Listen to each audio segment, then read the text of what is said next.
Welcome back to Design 101. This time we will talk about power groups and their use cases. Power groups can be accessed in the designer by pressing F4 or in the mode selection.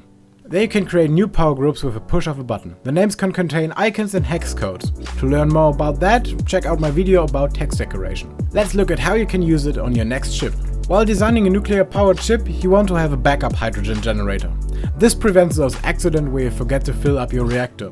But if you put your generator in the same power group as your nuclear reactor, your ship will feed off your hydrogen when your nuclear reactor can't keep up with your peak uses.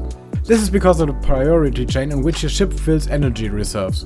Solar power will be consumed first. When this isn't enough, your ship uses the reactor. When this doesn't suffice, your hydrogen reserve will be taken, and if this fails, your batteries get used. But we don't want hydrogen to be used so that we can use it as a backup. To control this chain, we can use power groups by putting the hydrogen generator in its own power group. With this, we can control when the hydrogen gets used. This can also be helpful on ships where you don't use this often, so you can turn off the power. The third power group you want on your nuclear ship is a backup battery.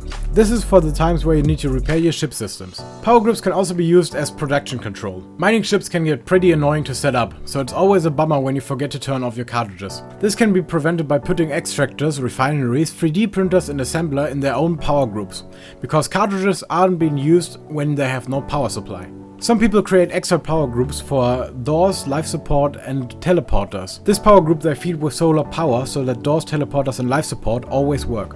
When creating multiple power groups, I would suggest constructing a power room in which you can have power transfer boxes and maybe some portable batteries. Remember to put 2 power transfer boxes for your backup groups.